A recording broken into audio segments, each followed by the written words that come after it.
श्रीगणेशाय नमः। अथ श्री दशमहाविद्यास्तोत्रम्। नमस्ते चण्डिके चण्डे चण्डमुण्डविनाशिनी। नमस्ते कालिके काल महाभयविनाशिनी। शिवे रक्ष जगद्धात्री प्रसीद हरिवल्लभे। प्रणमामि जगद्धात्रीं जगत्पालनकारिणीं जगत्क्षोभकरीं विद्यां जगत्सृष्टिविधायिनीं करालां विकटां घोरां मुण्डमाला विभूषितां हरार्चितां हराराध्यां नमामि हरवल्लभां। गौरीं गुरुप्रियां गौर वर्णालङ्कारभूषितां हरिप्रियां महामायां नमामि ब्रह्मपूजितां। सिद्धां सिद्धेश्वरीं सिद्ध विद्याधरगणैर्युतां मन्त्रसिद्धिप्रदां योनि सिद्धिदां लिङ्गशोभितां। प्रणमामि महामायां दुर्गा दुर्गतिनाशिनीम् उग्रामुग्रमयीमुग्र तारामुग्रगणैर्युतां नीलां नीलघनश्यामां नमामि नीलसुन्दरीं। श्यामाङ्गीं श्यामघटिकां श्यामवर्णविभूषितां प्रणमामि जगद्धात्रीं गौरीं सर्वार्थसाधिनीं। विश्वेश्वरीं महाघोरां विकटां घोरनादिनीं आद्यामाद्यगुरोराद्याम् आद्यानाथप्रपूजितां श्रीदुर्गा धनदामन्न पूर्णां पद्मां सुरेश्वरीं। प्रणमामि जगद्धात्रीं चन्द्रशेखरवल्लभां त्रिपुरा सुन्दरीं बालाम् अबलागणभूषितां शिवदूतीं शिवाराध्यां शिवध्येयां सनातनीं सुन्दरीं तारिणीं सर्व शिवागणविभूषितां नारायणीं विष्णुपूज्यां ब्रह्मविष्णुहरप्रियां सर्वसिद्धिप्रदां नित्यां अनित्यगणवर्जितां सगुणां निर्गुणां ध्येयां अर्चितां सर्वसिद्धिदां विद्यां सिद्धिप्रदां विद्यां महाविद्यामहेश्वरीं महेशभक्तां माहेशीं महाकालप्रपूजितां। प्रणमामि जगद्धात्रीं शुम्भासुरविमर्दिनीं रक्तप्रियां रक्तवर्णां रक्तबीजविमर्दिनीं भैरवीं भुवनादेवीं लोलजिह्वां सुरेश्वरीं चतुर्भुजां दशभुजां अष्टादशभुजां शुभां त्रिपुरेशीं विश्वनाथ त्रियां विश्वेश्वरीं शिवां अट्टहासामट्टहास प्रियां धूम्रविनाशिनीं कमलां छिन्नमस्तां च मातङ्गीं सुरसुन्दरीं षोडशीं विजयां भीमां धूम्रां च बगलामुखीं सर्वसिद्धिप्रदां सर्वविद्यामन्त्रविशोधिनीं। प्रणमामि जगत्तारां सारं मन्त्रसिद्धये। एवं ववरारोहे स्तोत्रं सिद्धिकरं प्रियं पठित्वा मोक्षमाप्नोति सत्यं वै गिरिनन्दिनी। कुजवारे चतुर्दश्याम् अमायां जीववासरे शुक्रे निशिगते स्तोत्रं पठित्वा मोक्षमाप्नुयात्। त्रिपक्षे मन्त्रसिद्धिः स्यात् स्तोत्रपाठाद्धिशङ्करे। चतुर्दश्यां निशाभागे शनिभौमदिने तथा निशामुखे पठेत् स्तोत्रं मन्त्रसिद्धिमवाप्नुयात्। नमस्ते चण्डिके चण्डे चण्डमुण्डविनाशिनी। नमस्ते कालिके काल महाभयविनाशिनी। शिवे रक्ष जगद्धात्री प्रसीद हरिवल्लभे।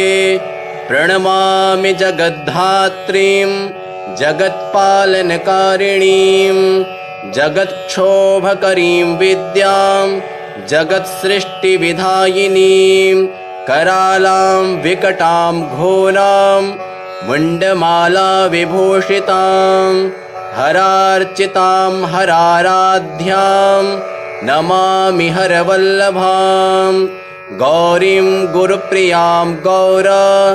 वर्णालङ्कारभूषितां हरिप्रियां महामायां नमामि ब्रह्मपूजितां।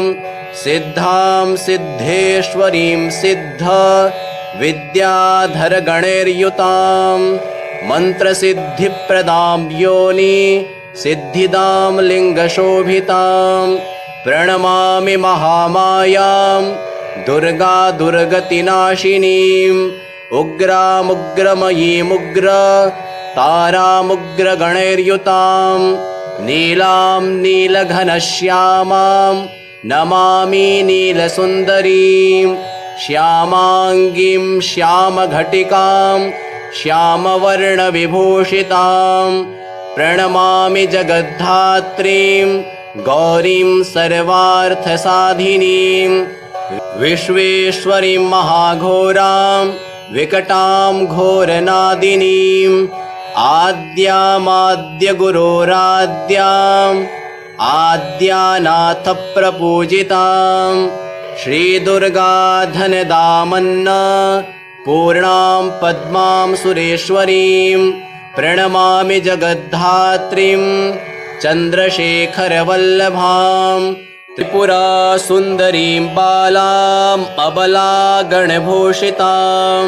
शिवदूतीं शिवाराध्यां शिवध्येयां सनातनीं सुन्दरीं तारिणीं सर्व शिवागणविभूषितां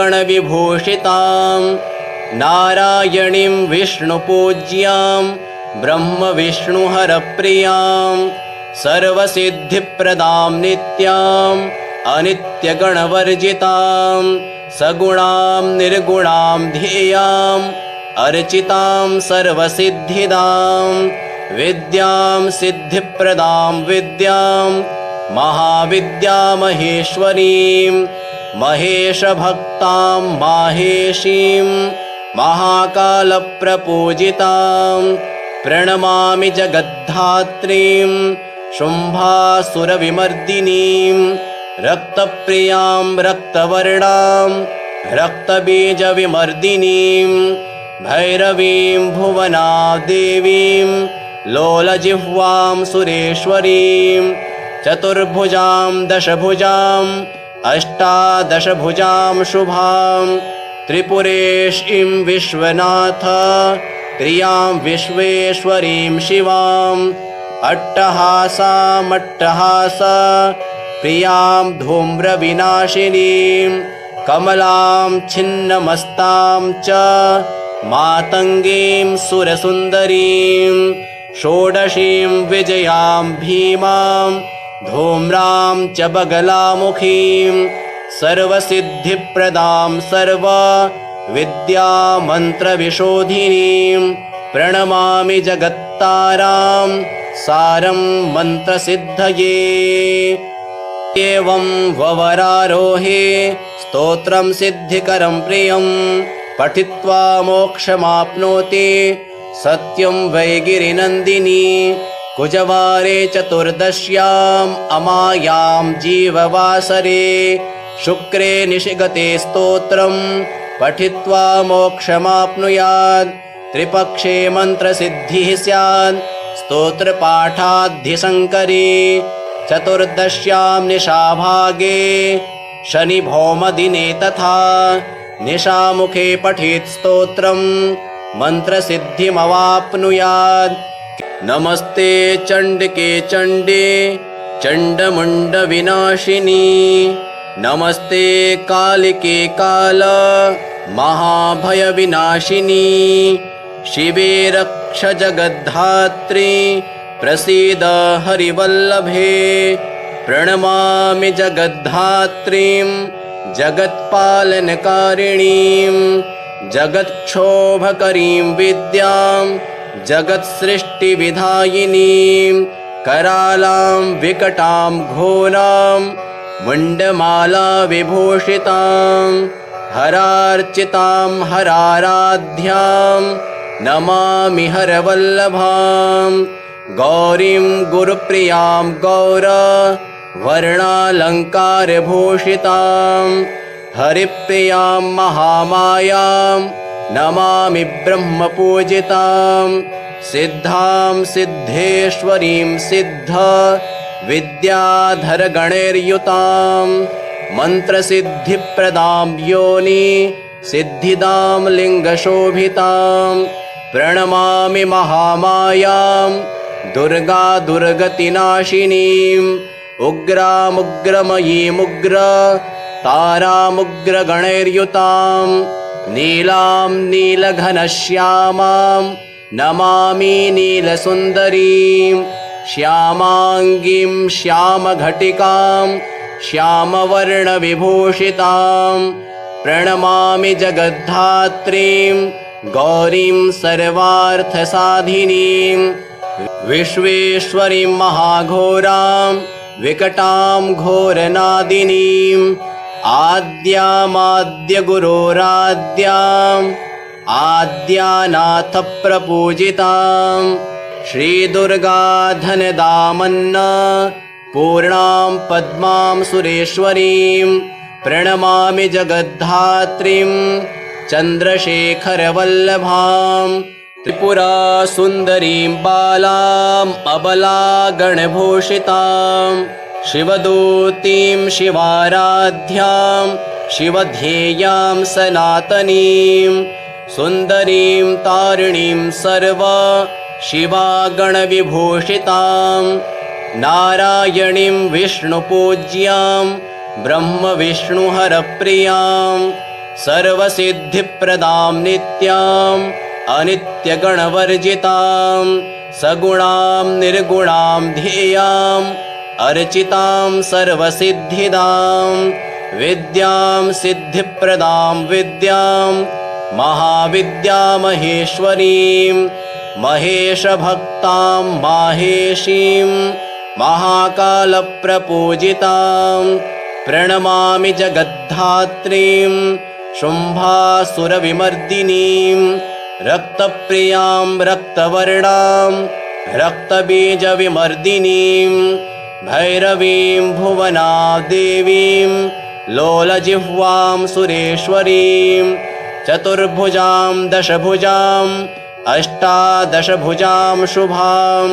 त्रिपुरेशीं विश्वनाथ प्रियां विश्वेश्वरीं शिवां अट्टहासामट्टहास प्रियां धूम्रविनाशिनीं कमलां छिन्नमस्तां च मातङ्गीं सुरसुन्दरीं षोडशीं विजयां भीमां धूम्रां च बगलामुखीं सर्वसिद्धिप्रदां सर्वविद्यामन्त्रविशोधिनीं प्रणमामि जगत्तारां सारं मन्त्रसिद्धये एवं ववरारोहे स्तोत्रं सिद्धिकरं प्रियं पठित्वा मोक्षमाप्नोति सत्यं वै गिरिनन्दिनी कुजवारे चतुर्दश्याम् अमायां जीववासरे शुक्रे निशिगते स्तोत्रं पठित्वा मोक्षमाप्नुयात् त्रिपक्षे मन्त्रसिद्धिः स्यात् स्तोत्रपाठाद्धिसङ्करे चतुर्दश्यां निशाभागे शनिभौमदिने तथा निशामुखे पठेत् स्तोत्रं मन्त्रसिद्धिमवाप्नुयात् नमस्ते चण्डिके चण्डे चण्डमुण्डविनाशिनी नमस्ते कालिके काल महाभयविनाशिनी शिवे रक्ष जगद्धात्री प्रसीद हरिवल्लभे प्रणमामि जगद्धात्रीं जगत्पालनकारिणीं जगत्क्षोभकरीं विद्यां जगत्सृष्टिविधायिनीं करालां विकटां घोरां मुण्डमाला विभूषितां हरार्चितां हराराध्यां नमामि हरवल्लभां गौरीं गुरुप्रियां वर्णालङ्कारभूषितां हरिप्रियां महामायां नमामि ब्रह्मपूजितां सिद्धां सिद्धेश्वरीं सिद्ध विद्याधरगणैर्युतां मन्त्रसिद्धिप्रदां योनि सिद्धिदां लिङ्गशोभितां प्रणमामि महामायां दुर्गा दुर्गतिनाशिनीं उग्रामुग्रमयीमुग्र तारामुग्रगणैर्युतां नीलां नीलघनश्यामां नमामि नीलसुन्दरीं श्यामाङ्गीं श्यामघटिकां श्यामवर्णविभूषितां प्रणमामि जगद्धात्रीं गौरीं सर्वार्थसाधिनीं विश्वेश्वरीं महाघोरां विकटां घोरनादिनीं आद्यामाद्यगुरोराद्याम् आद्यानाथप्रपूजितां श्रीदुर्गाधनदामन्न पूर्णां पद्मां सुरेश्वरीं प्रणमामि जगद्धात्रीं चन्द्रशेखरवल्लभां त्रिपुरासुन्दरीं बालाम् अबलागणभूषितां शिवदूतीं शिवाराध्यां शिवध्येयां सनातनीं सुन्दरीं तारिणीं सर्व शिवागणविभूषितां नारायणीं विष्णुपूज्यां ब्रह्मविष्णुहरप्रियां सर्वसिद्धिप्रदां नित्याम् अनित्यगणवर्जितां सगुणां निर्गुणां ध्येयाम् अर्चितां सर्वसिद्धिदां विद्यां सिद्धिप्रदां विद्यां महाविद्यामहेश्वरीं महेशभक्तां माहेशीं महाकालप्रपूजितां प्रणमामि जगद्धात्रीं शुम्भासुरविमर्दिनीं रक्तप्रियां रक्तवर्णां रक्तबीजविमर्दिनीं भैरवीं भुवनादेवीं लोलजिह्वां सुरेश्वरीं चतुर्भुजां दशभुजां अष्टादशभुजां शुभां त्रिपुरेशीं विश्वनाथ प्रियां विश्वेश्वरीं शिवां अट्टहासामट्टहास प्रियां धूम्रविनाशिनीं कमलां छिन्नमस्तां च मातङ्गीं सुरसुन्दरीं षोडशीं विजयां भीमां धूम्रां च बगलामुखीं सर्वसिद्धिप्रदां सर्वविद्यामन्त्रविशोधिनीं प्रणमामि जगत्तारां सारं मन्त्रसिद्धये एवं ववरारोहे स्तोत्रं सिद्धिकरं प्रियं पठित्वा मोक्षमाप्नोति सत्यं वै गिरिनन्दिनी कुजवारे चतुर्दश्याम् अमायां जीववासरे शुक्रे निशिगते स्तोत्रं पठित्वा मोक्षमाप्नुयात् त्रिपक्षे मन्त्रसिद्धिः स्यात् स्तोत्रपाठाद्धिसङ्करे चतुर्दश्यां निशाभागे शनिभौमदिने तथा निशामुखे पठेत् स्तोत्रं मन्त्रसिद्धिमवाप्नुयात् नमस्ते चण्डिके चण्डे चण्डमुण्डविनाशिनी नमस्ते कालिके काल महाभयविनाशिनी शिवे रक्ष जगद्धात्री प्रसीद हरिवल्लभे। प्रणमामि जगद्धात्रीं जगत्पालनकारिणीं जगत्क्षोभकरीं विद्यां जगत्सृष्टिविधायिनीं करालां विकटां घोरां मुण्डमाला विभूषितां हरार्चितां हराराध्यां नमामि हरवल्लभां। गौरीं गुरुप्रियां गौरवर्णालङ्कारभूषितां हरिप्रियां महामायां नमामि ब्रह्मपूजितां। सिद्धां सिद्धेश्वरीं सिद्ध विद्याधरगणैर्युतां मन्त्रसिद्धिप्रदां योनि सिद्धिदां लिङ्गशोभितां। प्रणमामि महामायां दुर्गा दुर्गतिनाशिनीं उग्रामुग्रमयीमुग्र तारामुग्रगणैर्युतां नीलां नीलघनश्यामां नमामि नीलसुन्दरीं। श्यामाङ्गीं श्यामघटिकां श्यामवर्णविभूषितां प्रणमामि जगद्धात्रीं गौरीं सर्वार्थसाधिनीं। विश्वेश्वरीं महाघोरां विकटां घोरनादिनीं आद्यामाद्यगुरोराद्याम् आद्यानाथप्रपूजितां श्रीदुर्गा धनदामन्न पूर्णां पद्मां सुरेश्वरीं। प्रणमामि जगद्धात्रीं चन्द्रशेखरवल्लभां त्रिपुरा सुन्दरीं बालाम् अबलागणभूषितां शिवदूतीं शिवाराध्यां शिवध्येयां सनातनीं सुन्दरीं तारिणीं सर्व शिवागणविभूषितां नारायणीं विष्णुपूज्यां ब्रह्मविष्णुहरप्रियां सर्वसिद्धिप्रदां नित्यां अनित्यगणवर्जितां सगुणां निर्गुणां ध्येयां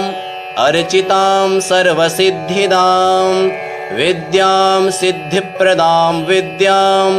महाविद्यामहेश्वरीं महेशभक्तां माहेशीं महाकालप्रपूजितां। प्रणमामि जगद्धात्रीं शुम्भासुरविमर्दिनीं रक्तप्रियां रक्तवर्णां रक्तबीजविमर्दिनीं भैरवीं भुवनादेवीं लोलजिह्वां सुरेश्वरीं चतुर्भुजां दशभुजां अष्टादशभुजां शुभां त्रिपुरेशीं विश्वनाथ प्रियां विश्वेश्वरीं शिवां अट्टहासामट्टहास प्रियां धूम्रविनाशिनीं कमलां छिन्नमस्तां च मातङ्गीं सुरसुन्दरीं षोडशीं विजयां भीमां धूम्रां च बगलामुखीं सर्वसिद्धिप्रदां सर्वविद्यामन्त्रविशोधिनीं। प्रणमामि जगत्तारां सारं मन्त्रसिद्धये। एवं ववरारोहे स्तोत्रं सिद्धिकरं प्रियं पठित्वा मोक्षमाप्नोति सत्यं वै गिरिनन्दिनी। कुजवारे चतुर्दश्याम् अमायां जीववासरे शुक्रे निशिगते स्तोत्रं पठित्वा मोक्षमाप्नुयात्। त्रिपक्षे मन्त्रसिद्धिः स्यात् स्तोत्रपाठाद्धिशङ्करे। चतुर्दश्यां निशाभागे शनिभौमदिने तथा निशामुखे पठेत् स्तोत्रं मन्त्रसिद्धिमवाप्नुयात्। नमस्ते चण्डिके चण्डे चण्डमुण्डविनाशिनी नमस्ते कालिके काल महाभयविनाशिनी शिवे रक्ष जगद्धात्री प्रसीद हरिवल्लभे। प्रणमामि जगद्धात्रीं जगत्पालनकारिणीं जगत्क्षोभकरीं विद्यां जगत्सृष्टिविधायिनीं करालां विकटां घोरां मुण्डमाला विभूषितां हरार्चितां हराराध्यां नमामि हरवल्लभां गौरीं गुरुप्रियां वर्णालङ्कारभूषितां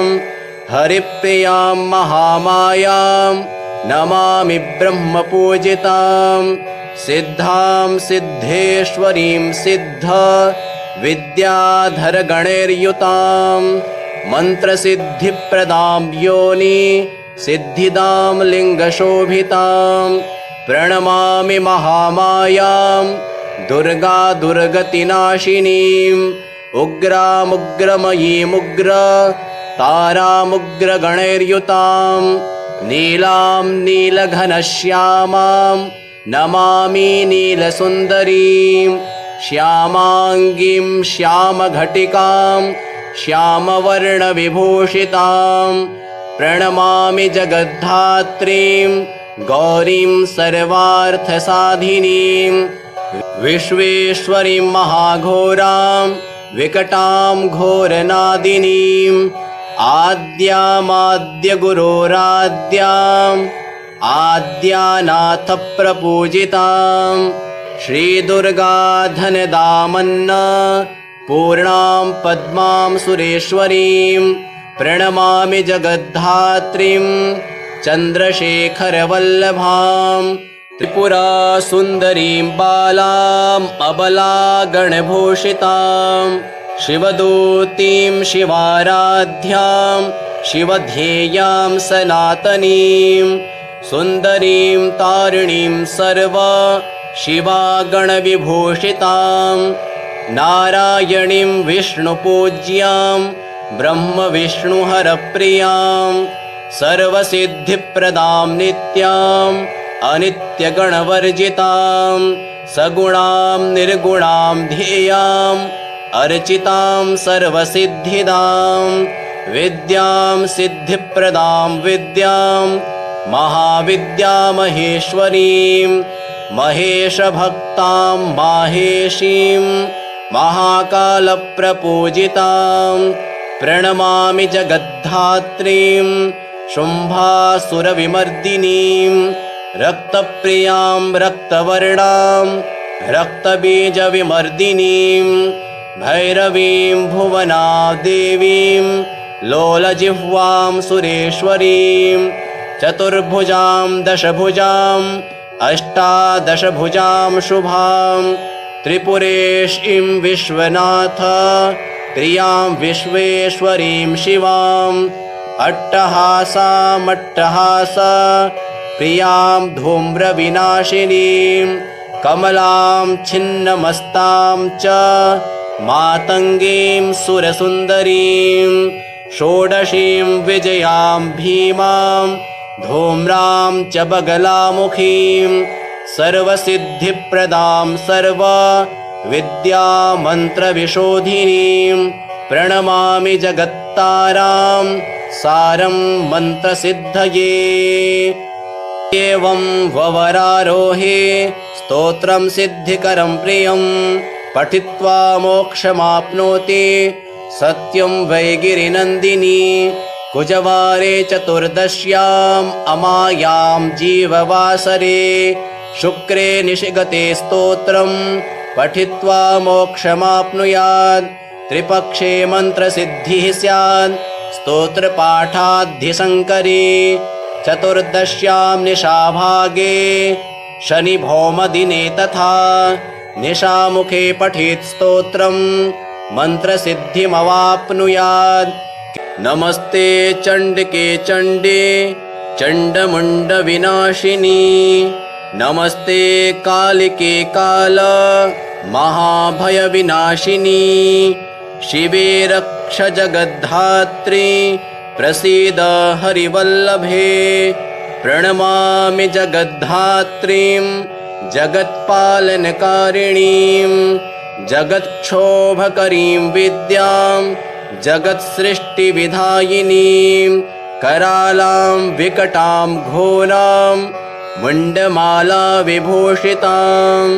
हरार्चितां हराराध्यां नमामि हरवल्लभां गौरीं गुरुप्रियां वर्णालङ्कारभूषितां हरिप्रियां महामायां नमामि ब्रह्मपूजितां सिद्धां सिद्धेश्वरीं सिद्ध विद्याधरगणैर्युतां मन्त्रसिद्धिप्रदां योनि सिद्धिदां लिङ्गशोभितां प्रणमामि महामायां दुर्गा दुर्गतिनाशिनीम् उग्रामुग्रमयीमुग्र तारामुग्रगणैर्युतां नीलां नीलघनश्यामां नमामि नीलसुन्दरीं श्यामाङ्गीं श्यामघटिकां श्यामवर्णविभूषितां प्रणमामि जगद्धात्रीं गौरीं सर्वार्थसाधिनीं विश्वेश्वरीं महाघोरां विकटां घोरनादिनीं आद्यामाद्यगुरोराद्याम् आद्यानाथप्रपूजितां श्रीदुर्गा धनदामन्न पूर्णां पद्मां सुरेश्वरीं प्रणमामि जगद्धात्रीं चन्द्रशेखरवल्लभां त्रिपुरासुन्दरीं बालाम् अबलागणभूषितां शिवदूतीं शिवाराध्यां शिवध्येयां सनातनीं सुन्दरीं तारिणीं सर्व शिवागणविभूषितां नारायणीं विष्णुपूज्यां ब्रह्मविष्णुहरप्रियां सर्वसिद्धिप्रदां नित्यां अनित्यगणवर्जितां सगुणां निर्गुणां ध्येयां अर्चितां सर्वसिद्धिदां विद्यां सिद्धिप्रदां विद्यां महाविद्यामहेश्वरीं महेशभक्तां माहेशीं महाकालप्रपूजितां प्रणमामि जगद्धात्रीं शुम्भासुरविमर्दिनीं रक्तप्रियां रक्तवर्णां रक्तबीजविमर्दिनीं भैरवीं भुवनादेवीं लोलजिह्वां सुरेश्वरीं चतुर्भुजां दशभुजां अष्टादशभुजां शुभां त्रिपुरेशीं विश्वनाथ प्रियां विश्वेश्वरीं शिवां अट्टहासामट्टहास प्रियां धूम्रविनाशिनीं कमलां छिन्नमस्तां च मातङ्गीं सुरसुन्दरीं षोडशीं विजयां भीमां धूम्रां च बगलामुखीं सर्वसिद्धिप्रदां सर्वविद्यामन्त्रविशोधिनीं प्रणमामि जगत्तारां सारं मन्त्रसिद्धये एवं ववरारोहे स्तोत्रं सिद्धिकरं प्रियं पठित्वा मोक्षमाप्नोति सत्यं वै गिरिनन्दिनी कुजवारे चतुर्दश्याम् अमायां जीववासरे शुक्रे निशिगते स्तोत्रं पठित्वा मोक्षमाप्नुयात् त्रिपक्षे मन्त्रसिद्धिः स्यात् स्तोत्रपाठाद्धिशङ्करे चतुर्दश्यां निशाभागे शनिभौमदिने तथा निशामुखे पठेत् स्तोत्रं मन्त्रसिद्धिमवाप्नुयात् नमस्ते चण्डिके चण्डे चण्डमुण्डविनाशिनी नमस्ते कालिके काल महाभयविनाशिनी शिवे रक्ष जगद्धात्री प्रसीद हरिवल्लभे प्रणमामि जगद्धात्रीं जगत्पालनकारिणीं जगत्क्षोभकरीं विद्यां जगत्सृष्टिविधायिनीं करालां विकटां घोरां मुण्डमाला विभूषितां हरार्चितां हराराध्यां नमामि हरवल्लभां गौरीं गुरुप्रियां गौरवर्णालङ्कारभूषितां हरिप्रियां महामायां नमामि ब्रह्मपूजितां सिद्धां सिद्धेश्वरीं सिद्ध विद्याधरगणैर्युतां मन्त्रसिद्धिप्रदां योनि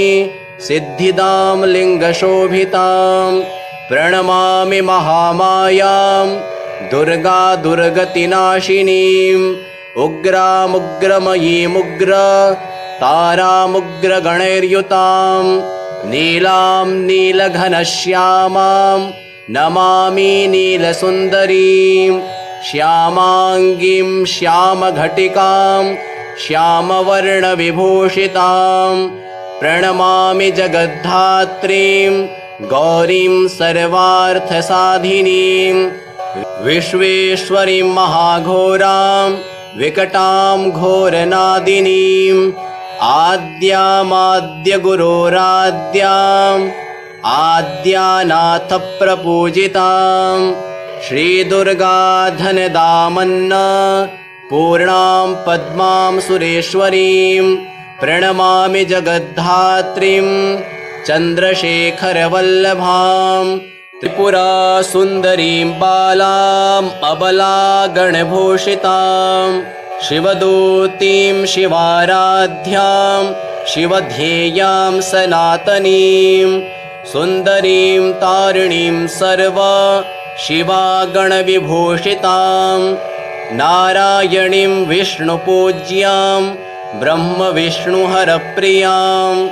सर्वसिद्धिप्रदां नित्याम् अनित्यगणवर्जितां सगुणां निर्गुणां ध्येयाम् अर्चितां सर्वसिद्धिदां विद्यां सिद्धिप्रदां विद्यां महाविद्यामहेश्वरीं महेशभक्तां माहेशीं महाकालप्रपूजितां प्रणमामि जगद्धात्रीं शुम्भासुरविमर्दिनीं रक्तप्रियां रक्तवर्णां रक्तबीजविमर्दिनीं भैरवीं भुवनादेवीं लोलजिह्वां सुरेश्वरीं चतुर्भुजां दशभुजाम् अष्टादशभुजां शुभां त्रिपुरेशीं विश्वनाथ प्रियां विश्वेश्वरीं शिवाम् अट्टहासामट्टहासा प्रियां धूम्रविनाशिनीं कमलां छिन्नमस्तां च मातङ्गीं सुरसुन्दरीं षोडशीं विजयां भीमां धूम्रां च बगलामुखीं सर्वसिद्धिप्रदां सर्वविद्यामन्त्रविशोधिनीं प्रणमामि जगत्तारां सारं मन्त्रसिद्धये एवं ववरारोहे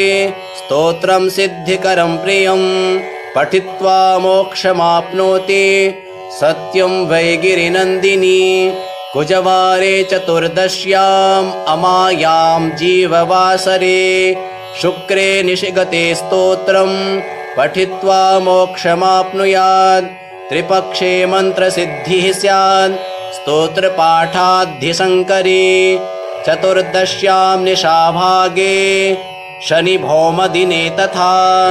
निशामुखे पठेत् स्तोत्रं मन्त्रसिद्धिमवाप्नुयात् नमस्ते चण्डिके चण्डे चण्डमुण्डविनाशिनी नमस्ते कालिके काल महाभयविनाशिनी शिवे रक्ष जगद्धात्री प्रसीद हरिवल्लभे प्रणमामि जगद्धात्रीं जगत्पालनकारिणीं जगत्क्षोभकरीं विद्यां जगत्सृष्टिविधायिनीं करालां विकटां घोरां मुण्डमाला विभूषितां हरार्चितां हराराध्यां नमामि हरवल्लभां गौरीं गुरुप्रियां गौरवर्णालङ्कारभूषितां हरिप्रियां महामायां नमामि ब्रह्मपूजितां सिद्धां सिद्धेश्वरीं सिद्ध विद्याधरगणैर्युतां मन्त्रसिद्धिप्रदां योनि सिद्धिदां लिङ्गशोभितां प्रणमामि महामायां दुर्गा दुर्गतिनाशिनीं उग्रामुग्रमयीमुग्र तारामुग्रगणैर्युतां नीलां नीलघनश्यामां नमामि नीलसुन्दरीं श्यामाङ्गीं श्यामघटिकां श्यामवर्णविभूषितां प्रणमामि जगद्धात्रीं गौरीं सर्वार्थसाधिनीं विश्वेश्वरीं महाघोरां विकटां घोरनादिनीं आद्यामाद्यगुरोराद्याम् आद्यानाथप्रपूजितां श्रीदुर्गाधनदामन्न पूर्णां पद्मां सुरेश्वरीं प्रणमामि जगद्धात्रीं चन्द्रशेखरवल्लभां त्रिपुरासुन्दरीं बालाम् अबलागणभूषितां शिवदूतीं शिवाराध्यां शिवध्येयां सनातनीं सुन्दरीं तारिणीं सर्व शिवागणविभूषितां नारायणीं विष्णुपूज्यां ब्रह्मविष्णुहरप्रियां सर्वसिद्धिप्रदां नित्याम् अनित्यगणवर्जितां सगुणां निर्गुणां ध्येयाम् अर्चितां सर्वसिद्धिदां विद्यां सिद्धिप्रदां विद्यां महाविद्यामहेश्वरीं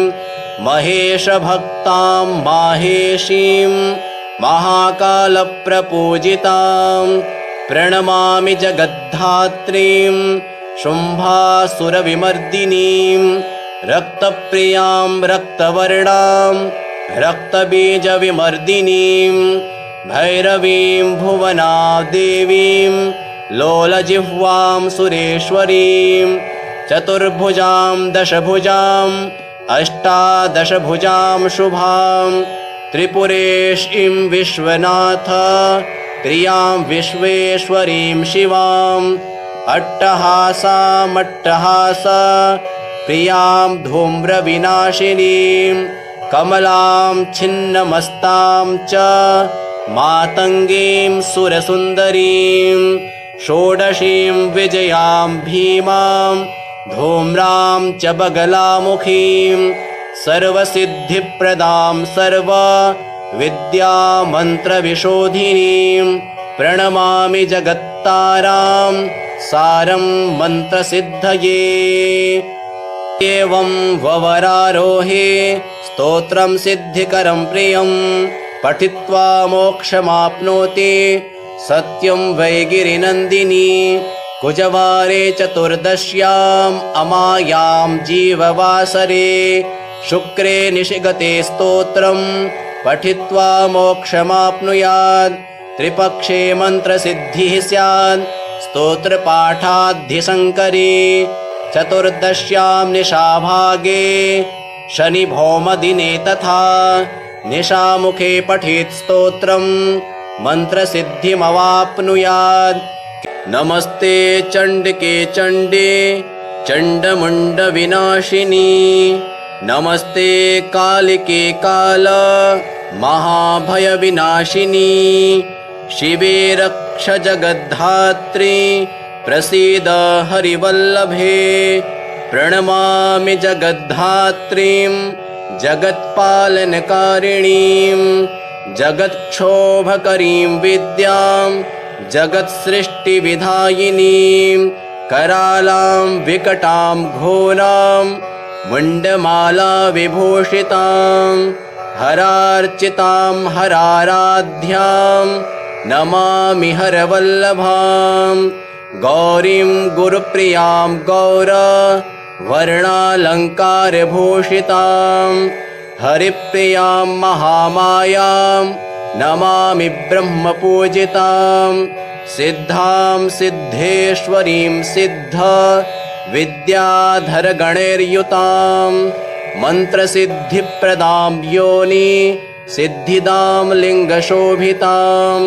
प्रणमामि महामायां दुर्गा दुर्गतिनाशिनीम् उग्रामुग्रमयीमुग्र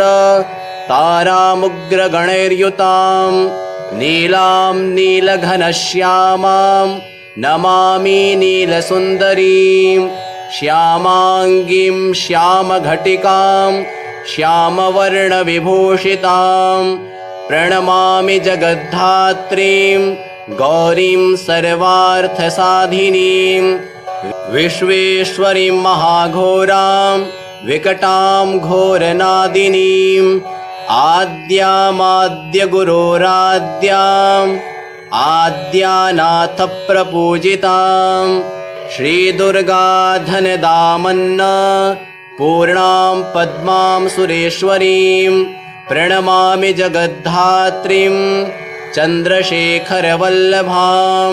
त्रिपुरा सुन्दरीं बालाम् अबलागणभूषितां शिवदूतीं शिवाराध्यां शिवध्येयां सनातनीं सुन्दरीं तारिणीं सर्व शिवागणविभूषितां नारायणीं विष्णुपूज्यां ब्रह्मविष्णुहरप्रियां सर्वसिद्धिप्रदां नित्याम् अनित्यगणवर्जितां सगुणां निर्गुणां ध्येयां अर्चितां सर्वसिद्धिदां विद्यां सिद्धिप्रदां विद्यां महाविद्यामहेश्वरीं महेशभक्तां माहेशीं महाकालप्रपूजितां प्रणमामि जगद्धात्रीं शुम्भासुरविमर्दिनीं रक्तप्रियां रक्तवर्णां रक्तबीजविमर्दिनीं भैरवीं भुवनादेवीं लोलजिह्वां सुरेश्वरीं चतुर्भुजां दशभुजां अष्टादशभुजां शुभां त्रिपुरेशीं विश्वनाथ प्रियां विश्वेश्वरीं शिवां अट्टहासामट्टहासा प्रियां धूम्रविनाशिनीं कमलां छिन्नमस्तां च मातङ्गीं सुरसुन्दरीं षोडशीं विजयां भीमां धूम्रां च बगलामुखीं सर्वसिद्धिप्रदां सर्वविद्यामन्त्रविशोधिनीं प्रणमामि जगत्तारां सारं मन्त्रसिद्धये एवं ववरारोहे स्तोत्रं सिद्धिकरं प्रियं पठित्वा मोक्षमाप्नोति सत्यं वै गिरिनन्दिनी कुजवारे चतुर्दश्याम् अमायां जीववासरे शुक्रे निशिगते स्तोत्रं पठित्वा मोक्षमाप्नुयात् त्रिपक्षे मन्त्रसिद्धिः स्यात् स्तोत्रपाठाद्धिशङ्करे चतुर्दश्यां निशाभागे शनिभौमदिने तथा निशामुखे पठेत् स्तोत्रं मन्त्रसिद्धिमवाप्नुयात् नमस्ते चण्डिके चण्डे चण्डमुण्डविनाशिनी नमस्ते कालिके काल महाभयविनाशिनी शिवे रक्ष जगद्धात्री प्रसीद हरिवल्लभे प्रणमामि जगद्धात्रीं जगत्पालनकारिणीं जगत्क्षोभकरीं विद्यां जगत्सृष्टिविधायिनीं करालां विकटां घोरां मुण्डमाला विभूषितां हरार्चितां हराराध्यां नमामि हरवल्लभां गौरीं गुरुप्रियां गौर वर्णालङ्कारभूषितां हरिप्रियां महामायां नमामि ब्रह्मपूजितां सिद्धां सिद्धेश्वरीं सिद्ध विद्याधरगणैर्युतां मन्त्रसिद्धिप्रदां योनि सिद्धिदां लिङ्गशोभितां प्रणमामि महामायां दुर्गा दुर्गतिनाशिनीम् उग्रामुग्रमयीमुग्र तारामुग्रगणैर्युतां नीलां नीलघनश्यामां नमामि नीलसुन्दरीं श्यामाङ्गीं श्यामघटिकां श्यामवर्णविभूषितां प्रणमामि जगद्धात्रीं गौरीं सर्वार्थसाधिनीं विश्वेश्वरीं महाघोरां विकटां घोरनादिनीं आद्यामाद्यगुरोराद्याम् आद्यानाथप्रपूजितां श्रीदुर्गा धनदामन्न पूर्णां पद्मां सुरेश्वरीं प्रणमामि जगद्धात्रीं चन्द्रशेखरवल्लभां त्रिपुरासुन्दरीं बालाम् अबलागणभूषितां शिवदूतीं शिवाराध्यां शिवध्येयां सनातनीं सुन्दरीं तारिणीं सर्व शिवागणविभूषितां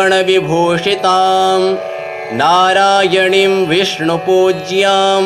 ब्रह्मविष्णुहरप्रियां सर्वसिद्धिप्रदां नित्यां अनित्यगणवर्जितां सगुणां निर्गुणां ध्येयां अर्चितां सर्वसिद्धिदां विद्यां सिद्धिप्रदां विद्यां महाविद्यामहेश्वरीं महेशभक्तां माहेशीं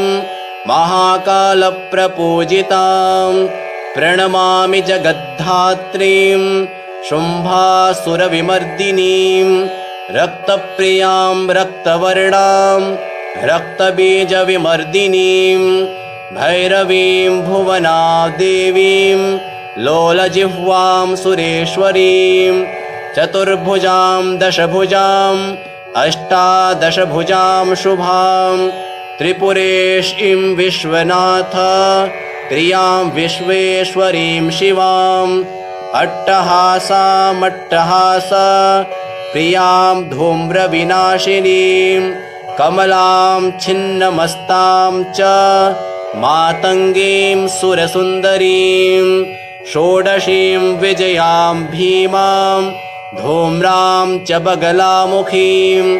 सर्वसिद्धिप्रदां सर्वविद्यामन्त्रविशोधिनीं प्रणमामि जगत्तारां सारं मन्त्रसिद्धये एवं ववरारोहे स्तोत्रं सिद्धिकरं प्रियं पठित्वा मोक्षमाप्नोति